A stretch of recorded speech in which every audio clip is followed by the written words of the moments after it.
یا علی بن ابی طالب ہے یا خود عبداللہ بن عمر ہے. علی بن ابی طالب تو شہید ہو گئے, وہ اس سے مراد کیسے ہو سکتے ہیں؟ وہ تو اس وقت موجود ہی نہیں ہے. صرف عبداللہ بن عمر موجود ہیں, وہ ہی اپنے جملے سے مراد ہو سکتے تھے. لیکن مسئلہ یہ ہے کہ عبداللہ بن عمر رضی اللہ تعالیٰ عنہ تو ان کا تو خلافت میں خود کوئی حصہ ہی نہیں ہے بقول مرزا جی کے. تو پھر اس سے مراد عبداللہ بن عمر رضی اللہ عنہ اگر خود کو سمجھتے ہیں تو مرزا جی پھر اس حساب سے تو عبداللہ بن عمر رضی اللہ عنہ غلطی پر ہے, جبکہ بات ایسے نہیں ہے. اور دیکھیں خود عبداللہ بن عمر رضی اللہ عنہ نے یہ کہہ کے بات واضح کر دی, میں خاموش اس لیے ہو گیا کہ کہیں میری بات سے انتشار نہ پھیلے اور خون ریزی نہ ہو اور میری بات کا غلط مطلب ہی نہ سمجھ لیا جائے. لیکن عبداللہ بن عمر رضی اللہ عنہ نے تو اپنا دامن صاف کر دیا, لیکن مرزا جی نے پھر بھی وہی غلط مراد لی ان کی بات کی, اور اس سے مرزا جی نے دیگر لوگوں کو بھی گمراہ کرنے کی کوشش کی. اچھا دیکھیں پھر آگے آخر میں مرزا جی ترجمہ اس طرح لکھتے ہیں کہ راوی حدیث حبیب بن مسلمہ تابعی نے اس پر کہا کہ سیدنا عبداللہ بن عمر نے بریکٹ میں لکھا یوں خاموشی اختیار کر کے اپنی جان بھی بچا لی اور اپنی عزت کو بھی بریکٹ میں فتنہ و فساد سے بچا لیا. اچھا آپ دیکھیں یہاں اپنی جان بچا لی کس لفظ کا ترجمہ ہے, جبکہ آپ دیکھیں کہ جبکہ روایت کے اندر یعنی حبیب بن مسلمہ الفاظ یہ کہہ رہے ہیں حفظ تھا وہ اسم تھا, آپ محفوظ رہے اور آپ کی عزت بھی محفوظ رہی. اب آپ محفوظ رہے سے مراد فتنے سے, جو خود مرزا جی نے بھی ترجمہ کیا, اور یعنی آپ کی عصمت بھی محفوظ رہی, آپ یعنی اپنی عزت بھی بچائی, وہی مراد فتنہ ہے کہ آپ کی بات سے کوئی فتنہ خدا نہ خواستہ مسلمانوں میں نہ ہو جاتا.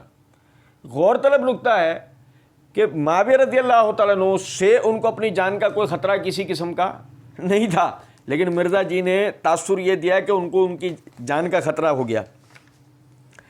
پھر اس کے بعد مرزا جی نے بی لکھ کر عنوان قائم کیا ہے کہ خلیفہ راشد سے بغاوت بدعت ہے, جنگ جمل صفین اور نہروان میں سیدنا علی رضی اللہ عنہ کی حقانیت اور شہادت سیدنا عثمان.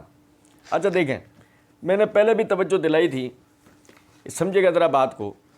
مرزا جی صفحہ 4 کے اوپر یہ جو عنوان قائم کرتے ہیں کہ خلیفہ راشد سے بغاوت بدعت ہے, جنگ جمل صفین اور نہروان میں سیدنا علی کی حقانیت اور شہادت سیدنا عثمان. لیکن صفحہ 29 کے اوپر باب قائم کرتے ہیں کہ سیدنا حسین رضی اللہ عنہ کے فضائل کا بیان اور یزید بن معاویہ کی ملوکیت میں اس کے گورنر عبید اللہ بن زیاد کے ذریعے مظلومانہ شہادت. سیدنا عثمان کے لیے آیا تو شہادت, سیدنا حسین کے لیے آیا تو مظلومانہ شہادت. اب سوال یہ پیدا ہوتا ہے کہ کیا عثمان رضی اللہ تعالیٰ عنہ کی شہادت مظلومانہ نہیں تھی؟ میں نے پہلے بھی توجہ دلائی تھی, یہ مرزا جی کی رافضیت کی واضح دلیل ہے کہ عثمان رضی اللہ تعالیٰ عنہ کی شہادت تو مظلومانہ نہیں لگ رہی ہے, حسین رضی اللہ تعالیٰ عنہ کی شہادت مظلومانہ لگ رہی ہے. حالانکہ جس طرح سیدنا حسین رضی اللہ تعالیٰ عنہ اپنے اہل خانہ سمیت مظلومانہ شہید کیے گئے, بالکل اسی طریقے سے عثمان رضی اللہ تعالیٰ عنہ بھی مظلومانہ شہید کیے گئے ہیں, جیسا کہ ہم نے اللہ تعالیٰ کی دی ہوئی توفیق سے صحابہ کے باہمی اختلافات کی حقیقت میں اس بات پر پڑھا تھا. اچھا پھر مرزا جی کہتے ہیں خلیفہ راشد سے بغاوت بدعت. اچھا یہ بغاوت, یہاں پہ مرزا جی نے جو لفظ بغاوت جو لکھا ہے یہ بڑا غور طلب ہے. دیکھیں میں آپ کو بتاؤں, مسئلہ نمبر 157 پارٹ 1 کے اندر مرزا جی لکھتے ہیں, کہتے ہیں علیکم بسنتی کے تحت یہ تو ہے ہی مخالفین کے بارے میں کہ ان کے مخالفین بدعت پہ ہوں گے. یعنی علیکم بسنتی و سنت الخلفاء راشدین, یہ جو حدیث ہم پڑھنے جا رہے ہیں مرزا جی نے نقل کی ہے کہ تمہارے لیے میری سنت اور میرے خلفاء راشدین کی سنت لازم ہوگی. مرزا جی کہتے ہیں اس کے تحت تو ہے ہی یہ کہ ان کے مراد خلفاء راشدین کے مخالفین بدعت پہ ہوں گے. تو باغی یہاں بغاوت والے وہ کون ہیں؟ وہ مخالفین ہیں, مخالفت کرنے والے, یعنی کہ خلفاء راشدین کے. اور مطلب کچھ ہی جملوں کے بعد آگے مرزا جی نے یہ بات کہی ہے, یہ تو ہے ہی خلفۂ راشدین کے بارے میں کہ ان کے مخالفین بدعت پہ ہوں گے۔ اچھا دیکھیں، مرزا جی نے وہاں جو خلفۂ راشدین کے مخالفین بدعت پہ ہوں گے، یہاں خلیفہ راشد سے بغاوت بدعت ہے، یا واحد کا لفظ استعمال کیوں کیا ہے؟ کیونکہ اس کی وجہ یہ ہے مرزا جی سیدنا عثمان رضی اللہ عنہ کے مخالفین، سازشی، قاتلین، شورشی، ان کے بارے میں کوئی بات نہیں کریں گے، خاموشی سے گزر جائیں گے۔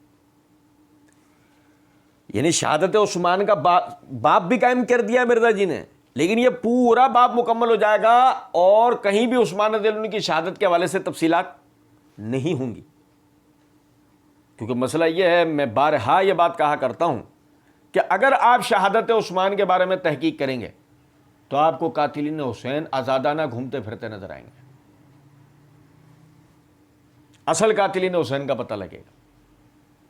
یہی وجہ ہے کہ عیاری اور چلاکی یہ کی جاتی ہے کہ ہمارے واعظین و ذاکرین معاملات کو شروع کرتے ہیں جمل سے، شہادت عثمان سے نہیں۔ یہی وجہ ہے کہ اصل قاتلین نظر آتے حسین رضی اللہ عنہ کے اصل قاتلین کا پتہ نہیں لگتا کہ وہ کون لوگ تھے۔ ہم نے تو خیر اللہ کے توفیق سے اس کے حوالے سے بات کر رکھی ہے۔ اچھا جی، پھر مرزا جی نے حدیث نمبر 8 کا عنوان قائم کیا اور لکھا کہ سنن ابی داؤد، جامع ترمذی اور سنن ابن ماجہ کی حدیث میں ہے کہ سیدنا ارباز بن ساری رضی اللہ عنہ کا بیان ہے کہ ایک روز وفات سے کچھ ہی عرصہ قبل، بریکٹ میں لکھا وفات سے کچھ ہی عرصہ قبل، رسول اللہ صلی اللہ علیہ وسلم نے ہمیں نماز پڑھائی اور پھر ہماری طرف رخ انور کر کے بہت ہی اثر انگیز خطبہ ارشاد فرمایا، جس کو سن کر صحابہ رضی اللہ عنہم کی آنکھیں بہہ پڑیں اور دل دہل گئے۔ ایک شخص نے کہا، اے اللہ کے رسول صلی اللہ علیہ وسلم، ہمیں یوں لگتا ہے گویا یہ آپ کا آخری واعظ و نصیحت ہے، لہذا آپ صلی اللہ علیہ وسلم ہمیں کوئی وصیت فرمائیے۔ تو آپ صلی اللہ علیہ وسلم نے ارشاد فرمایا، میں تمہیں اللہ تعالیٰ سے ڈرتے رہنے اور اپنے بعد کے حکمرانوں کی بات سننے اور اطاعت کرنے کی وصیت کرتا ہوں، خواہ وہ کوئی حبشی غلام ہی کیوں نہ ہو۔ تو میں سے جو بھی میرے بعد زندہ رہا وہ بہت ہی اختلاف دیکھے گا، وہ بہت ہی اختلاف دیکھے گا۔ دیکھنا اس اختلاف وقت تم میری سنت اور راست باز اور ہدایت یافتہ خلفاء کی سنت پر کاربند رہنا اور ان کو خوب مضبوطی سے تھام لینا کہ چھوٹنے نہ پائیں، اور دین میں کسی نئے کام کو جاری کرنے سے باز رہنا، کیونکہ یہ بدعت ہے اور ہر بدعت گمراہی ہے۔ سنن نسائی کی حدیث میں یہ الفاظ بھی موجود ہے، اور ہر گمراہی اس بدعتی کو دوزخ میں لے کر جانے والی ہے۔ مرزا جی نے اس کے لیے سنن ابی داؤد حدیث 4607، جامع ترمذی حدیث 2676، سنن ابن ماجہ صفحہ 42، سنن نسائی حدیث نمبر 1589، اور شیخ البانی اور شیخ زبیر علی دی کے حوالے سے لکھا ہے اسنادہ صحیح۔ اچھا دیکھیں، میں بتاؤں آپ کو،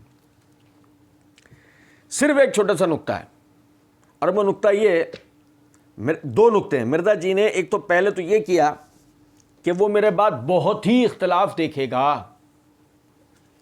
یہ میرے ہاتھ میں سنن ترمذی ہے، اس کی جلد نمبر 3 کا صفحہ نمبر 196 ہے، کتاب العلم ہے۔ امام ترمذی رحمۃ اللہ علیہ نے اس حدیث پر باب قائم کیا، باب الاخذ بالسنۃ و اجتناب البدع۔ اس کے تحت ہمارے نسخے کے مطابق حدیث نمبر 2828 ہے۔ ارباز بن ساری رضی اللہ عنہ بیان کرتے ہیں کہ رسول اللہ صلی اللہ علیہ وسلم نے ایک دن فجر کی نماز کے بعد ہمیں بڑا بلیغ اور مؤثر خطبہ ارشاد فرمایا، جس سے آنکھوں سے آنسو جاری ہوگا اور دل دھڑکنے لگے۔ تو ایک آدمی نے کہا کہ معلوم ہوتا ہے جیسے کہ کسی رخصت کرنے والے کا واعظ ہے۔ اللہ کے رسول صلی اللہ علیہ وسلم، آپ ہمیں کیا وصیت فرماتے ہیں؟ تو آپ صلی اللہ علیہ وسلم نے فرمایا، میں تمہیں اللہ سے ڈرتے رہنے، بات کو سننے اور اس پر عمل کرنے کی وصیت کرتا ہوں، خواہ تم پر کوئی حبشی غلام بھی امیر مقرر کر دیا جائے۔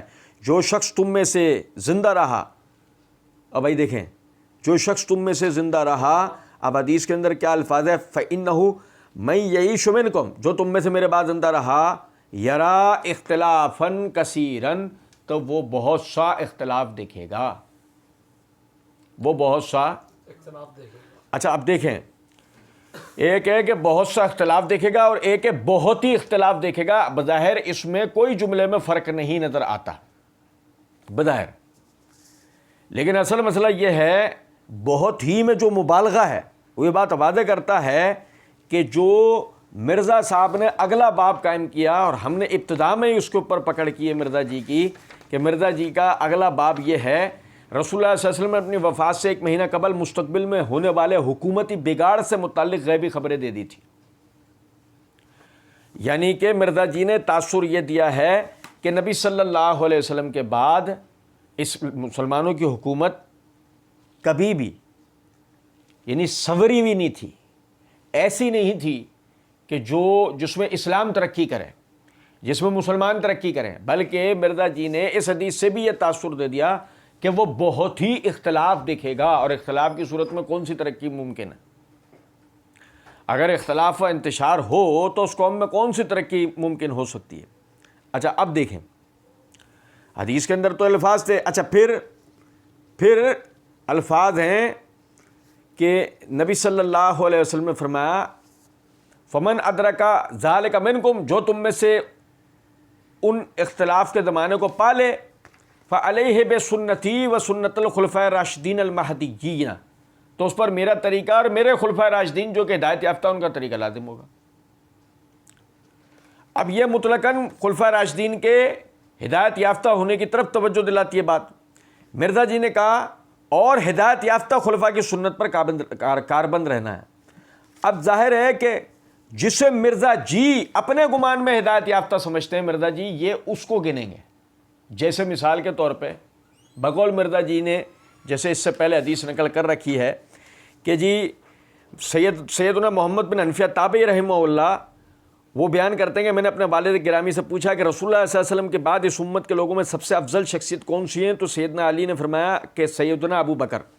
میں نے کہا پھر ان کے بعد کون نے؟ فرمایا سیدنا عمر۔ پھر مجھے خدشہ ہوا کہ اگر اب کی بار پوچھا تو آپ سیدنا عثمان کا نام لیں گے، چنانچہ میں نے کہا سیدنا ابو بکر اور سیدنا عمر کے بعد تو آپ ہی افضل ہیں، تو آپ نے انکساری سے فرمایا میں تو عام مسلمانوں میں سے ایک مسلمان ہوں۔ یعنی مرزا جی نے اس سے پہلے حدیث نقل کر کے تاثر دے دیا کہ ہدایت یافتہ میں ابو بکر و عمر ہیں، پھر علی ہیں، پھر مرزا جی نے عمر بن عبدالعزیز کو گن رکھا ہے، اور محمد بن عبداللہ المہدی آخری مسلمانوں کے خلیفہ۔ اب غور طلب نکتہ ہے کہ ان کے علاوہ مرزا جی کی نظر میں کوئی خلیفہ راشد ہی نہیں ہے۔ تو یہی وجہ ہے کہ حدیث میں تو مطلقاً یہ لفظ تھا کہ میرا طریقہ اور میرے خلفاء راشدین کا طریقہ۔ نہیں سمجھے کچھ بات کو؟ مرزا جی نے جو باقاعدہ ترجمہ اس طرح کیا ہے راست باز اور ہدایت یافتہ خلفاء، راست باز اور ہدایت یافتہ خلفاء، اب سے تاثر دے دیا کہ جس میں یعنی کہ ہماری بیان کردہ راست بازی اور ہدایت نظر آئے گی وہ۔ اور یہی وجہ ہے کہ میں نے پہلے بھی یعنی کہ اسی ریسرچ پیپر 5B کے جواب میں پہلے بھی سوال نمبر 1 اٹھایا ہے مرزا جی اور مرزا جی کی پوری ذریت سے کہ آپ خلافت راشدہ کی مدت کتنی ہے یہ تو بیان کر رہے ہیں، لیکن پہلے یہ تو بتائیں خلافت راشدہ کہتے کس کو ہیں؟ خلافت علی منہاج النبوہ کہلاتی کیا ہے؟ کوئی ایک آدھ پمفلٹ پہلے اس پہ لکھتے ہیں نا، تو پھر اس کے بعد یہ بات ہوتی ہے کہ اس خلافت علی منہاج النبوہ پہ کون کون خلیفہ تھا جو پھر خلیفہ راشد کہلائے گا، راست باز اور ہدایت یافتہ۔ سمجھے ہیں کچھ بات کو یا نہیں؟ اچھا پھر اس کے بعد مرزا جی آگے کہتے ہیں حدیث نمبر 9 کے تحت کہ مسند احمد مستدرک حاکم اور سنن نسائی کبریٰ کی حدیث میں ہے کہ سیدنا ابو سعید خدری رضی اللہ عنہ بیان فرماتے ہیں کہ ہم رسول اللہ صلی اللہ علیہ وسلم کے انتظار میں بیٹھے ہوئے تھے کہ آپ صلی اللہ علیہ وسلم اپنی کسی اہلیہ محترمہ کے گھر سے تشریف لے آئے، پھر ہم بھی آپ صلی اللہ علیہ وسلم کے ہمراہ ہو لیے۔ اس دوران آپ صلی اللہ علیہ وسلم کا جوتا مبارک ٹوٹ گیا تو سیدنا علی بن ابی طالب رضی اللہ عنہ اس مبارک جوتے کو مرمت کرنے کی وجہ سے پیچھے رہ گئے، اور ہم رسول اللہ صلی اللہ علیہ وسلم کے ہمراہ چلتے رہے یہاں تک کہ آپ صلی اللہ علیہ وسلم سیدنا علی رضی اللہ عنہ کے انتظار میں رک گئے اور ہم بھی ٹھہر گئے۔ وہاں آپ صلی اللہ علیہ وسلم نے ارشاد فرمایا تم میں ایک ایسا خوش نصیب شخص بھی ہے کہ جو قرآن حکیم کی تفسیر کی خاطر، اب بریکٹ میں مرزا جی نے لکھا ہے مسلمانوں سے قتال کرے گا، جیسا کہ مجھے قرآن حکیم کی تنزیل بریکٹ میں لکھا حقانیت کی خاطر بریکٹ میں لکھا کفار سے قتال کرنا پڑا۔ یہ سن کر ہم سب شوق سے آپ صلی اللہ علیہ وسلم کی طرف متوجہ ہوئے اس امید سے کہ شاید میں ہی وہ خوش نصیب شخص ہوں، اور اس وقت ہمارے درمیان سیدنا ابو بکر اور سیدنا عمر بھی موجود تھے۔ سیدنا ابو بکر رضی اللہ عنہ نے عرض کی کیا میں ہوں؟ آپ صلی اللہ علیہ وسلم نے ارشاد فرمایا نہیں۔ سیدنا عمر رضی اللہ عنہ نے عرض کیا کہ کیا میں ہوں؟ آپ صلی اللہ علیہ وسلم نے ارشاد فرمایا نہیں، تم میں سے کوئی، بریکٹ میں پھر مرزا جی نے لکھا تم میں سے کوئی بھی ایسا شخص نہیں۔ بلکہ وہ خوش نصیب تو میرے جوتے گانٹنے والا ہے. اب بریکٹ میں لکھا ہے یعنی سیدنا علی بن ابی طالب رضی اللہ عنہ. چنانچہ ہم سب سیدنا علی رضی اللہ عنہ کے پاس آتا ہے کہ انہیں یہ بشارت دیتے ہیں. سیدنا ابو سعید خدری رضی اللہ عنہ فرماتے ہیں وہ بشارت سننے کے بعد، بریکٹ میں وہ بشارت سننے کے بعد سیدنا علی رضی اللہ عنہ کا رد عمل ایسا تھا گویا کہ وہ پہلے ہی اس بشارت کو جانتے تھے. مرزا جی نے حوالہ دیا مسند احمد حدیث نمبر 11309 جلد 5 صفحہ 103 اور 11795 جلد 5 صفحہ 247. اور امام شعیب الناؤت رحمۃ اللہ علیہ کے حوالے سے لکھا ہے کہ اس کی سند صحیح ہے. پھر مستدرک حاکم حدیث نمبر 4621 اور امام حاکم اور امام دہبی کے حوالے سے سند صحیح بتائی. سنن کبریٰ حدیث نمبر 8457 اور شیخ غلام مصطفیٰ ظہیر کی خصائص علی کے حوالے سے لکھا کہ اس کی سند صحیح ہے. لیکن مسئلہ اس سے نہیں تھا کہ سند صحیح ہے یا نہیں، مسئلہ اس سے تھا کہ جو مرزا جی نے بریکٹس لگائیں. یہ میرے ہاتھ میں مسند احمد ہے، اس کی جلد نمبر 5 کا صفحہ نمبر 247 ہے، حدیث نمبر 11795 ہے. میں دیکھا آپ کو بتاؤں، عربی عبارت پڑھوں گا، اس کا ترجمہ بیان کروں گا اور پھر مرزا جی کے کیے ہوئے ترجمے کی طرف توجہ دلاؤں گا. سنیے ذرا بات کو. ابو سعید خدری رضی اللہ عنہ کہتے ہیں کننا جلوسن ننتظر رسول اللہ صلی اللہ علیہ وسلم فخرج علینا فی بعض بیوت نسائہ، کہ وہ کہتے ہیں کہ ہم یعنی مجمع کی صورت میں انتظار کر رہے تھے نبی صلی اللہ علیہ وسلم کا کہ آپ اتنے میں اپنی بعض بیویوں میں سے کسی بیوی گھر سے تشریف لائے. فقمنا معہ، ہم آپ کے ساتھ کھڑے ہو گئے. فانقطعت نعلہ، تو آپ کی چپل ٹوٹ گئی. فتخلف علیہا علی، تو علی پیچھے رہ گئے. یکسفوہا، تاکہ اس کو جوڑ لیں. فمضى رسول اللہ صلی اللہ علیہ وسلم ومضینا معہ، آپ صلی اللہ علیہ وسلم چل پڑے، ہم بھی آپ کے ساتھ چل پڑے. ثم قام ینتظرہ وقمنا معہ، پھر وہ کھڑے ہو گئے علی رضی اللہ عنہ کے انتظار میں اور ہم بھی ساتھ کھڑے ہو گئے. فقال ان منکم من یقاتل علی تعویل ھذا القرآن،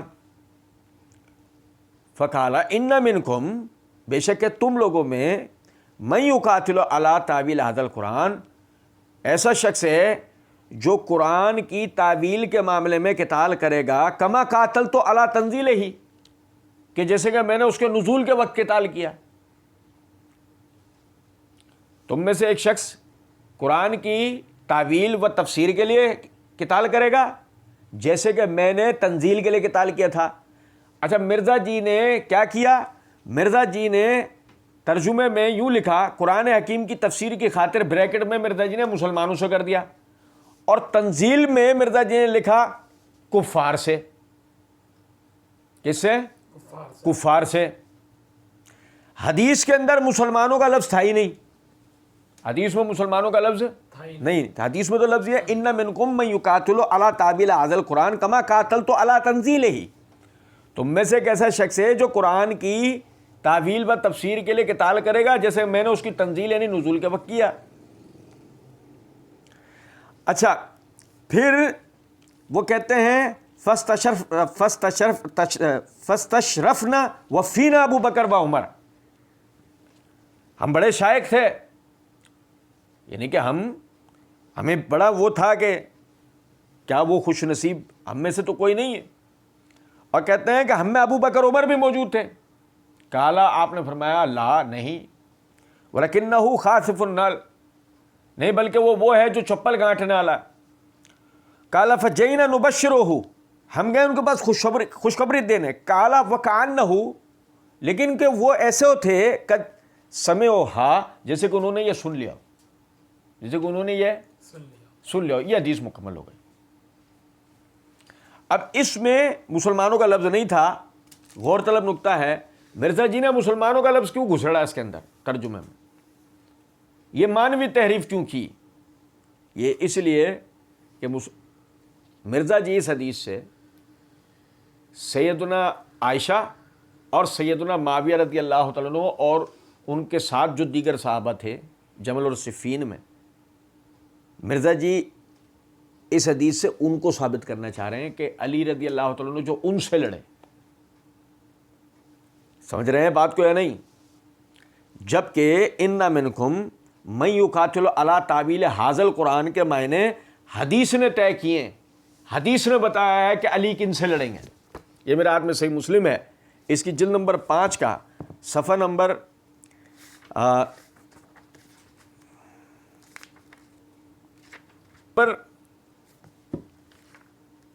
2 کا صفحہ نمبر ہے 997۔ سنیے گا ذرا بات کو، حدیث نمبر ہے 2364۔ رسول اللہ صلی اللہ علیہ وسلم کے غلام حضرت عبداللہ بن ابی رافع رضی اللہ تعالیٰ عنہ بیان کرتے ہیں کہ خوارج کا جس وقت ظہور ہوا، کن کا؟ خوارج کا، حروریہ کا جس وقت خروج ہوا، ظہور ہوا، تو وہ عبداللہ بن ابی رافع وہ کہتے ہیں کہ وہ حضرت علی رضی اللہ عنہ کے ساتھ تھے۔ انہوں نے کہا اللہ کے سوا کوئی حاکم نہیں، خوارج نے کہا اللہ کے سوا کوئی حاکم نہیں، تو سیدنا علی رضی اللہ عنہ نے فرمایا کلمۃ حق ارید بہا باطل، کہ جو آیت پڑھی ہے وہ تو حق ہے لیکن جو اس سے مراد لی ہے وہ باطل ہے۔ کیا تعویل ہے قرآن کی؟ کیا تعویل ہے قرآن کی؟ علی خوارج کے خلاف بتا رہے ہیں، اہل شام کے خلاف نہیں بتا رہے، اہل جمل کے خلاف نہیں بتا رہے، خوارج کے خلاف بتا رہے ہیں۔ کلمۃ حق ارید بہل باطل، کلمہ تو حق پڑھا ہے، عبارت جو قرآن کی پڑھی ہے وہ تو حق ہے، ان الحکم الا للہ، یہ تو حق ہے، مگر اس سے مراد ہمیں لیا ہے، یہ مراد باطل ہے۔ انہ من یقاتل ان منکم من یقاتل علی تعویل ھذا القرآن، تم میں سے ایک وہ ہے جو قرآن کی اصل تفسیر میں قتال کرے گا، اصل تفسیر کے معاملے میں قتال کرے گا۔ یہ واضح کر دیا حدیث نے کہ اس سے مراد سیدنا علی رضی اللہ عنہ کا خوارج سے لڑنا ہے۔ اور پھر سیدنا علی رضی اللہ عنہ کی زبانی سنیں، اس سے پہلے حدیث نمبر 2363، زید بن وہب جونی بیان کرتے ہیں کہ وہ اس لشکر میں تھے جو حضرت علی رضی اللہ عنہ کے ساتھ خوارج سے جنگ کے لیے گیا تھا۔ حضرت علی رضی اللہ عنہ نے فرمایا اے لوگوں، میں نے رسول اللہ صلی اللہ علیہ وسلم سے سنا ہے، آپ نے فرمایا میری امت میں ایک قوم ظاہر ہوگی، وہ ایسا قرآن پڑھیں گے کہ ان کے پڑھنے کے سامنے تمہارے قرآن پڑھنے کی کوئی حیثیت نہیں ہوگی، ان کی نمازوں کے سامنے تمہاری نمازوں کی کوئی حیثیت نہیں ہوگی، ان کے روزوں کے سامنے تمہارے روزوں کی کچھ حیثیت نہیں ہوگی۔ وہ یہ سمجھ کر قرآن پڑھیں گے کہ ان کے لیے یہ فائدہ مند ہے، لیکن در حقیقت وہ ان کے لیے نقصان دہ ہوگا۔ نماز ان کے گلے سے نیچے نہیں اتر سکے گی، اور وہ اسلام سے ایسے نکل جائیں گے جیسے تیر شکار سے نکل جاتا ہے۔ جو لشکر ان کی سرکوبی کے لیے جا رہا ہے، اگر وہ اس کو ثواب کو جان لے جس کا وعدہ اللہ تعالیٰ نے ان کے نبی کی زبان پر کیا ہے، تو وہ باقی اعمال کو چھوڑ کر اسی پر بھروسہ کر بیٹھیں گے۔ ان کی نشانی یہ ہے کہ ان میں سے ایک ایسا آدمی ہے جس کے شانے میں ہڈی نہیں ہے اور اس کا شانے کا سر عورت کے سینے کی طرح ہے، اس پر سفید رنگ کے بال ہیں۔ اب آگے عربی عبارت پڑھ رہا ہوں میں کہ تاکہ کوئی یہ نہ کہے کہ ترجمے میں اپنی طرف سے جو ہے وہ بات ڈال دی۔ سنیے گا ذرا بات کو کہ فتذهبون الى معاویہ و اہل الشام، فتذهبون الى معاویہ و اہل الشام وتتركون هؤلاء يخلفونكم في ذراركم واموالكم، تم معاویہ اور اہل شام کا ارادہ کرتے ہو، تم معاویہ اور اہل شام کا ارادہ کرتے ہو اور تم انہیں چھوڑ رہے ہو، یہ تمہارے پیچھے تمہاری اولاد اور تمہارے مالوں کو نقصان پہنچا دیں گے۔ بخدا مجھے امید ہے کہ یہ وہی قوم ہے جس نے نہا خون بہایا اور لوگوں کی چراگاہوں کو لوٹ لیا۔ لو بھائی سیدنا علی کیا کہہ رہے ہیں؟ تم کیا معاویہ اور اہل شام کو سمجھ رہے ہو؟ معاویہ اور اہل شام نہیں ہے، یہ ہے خوارج۔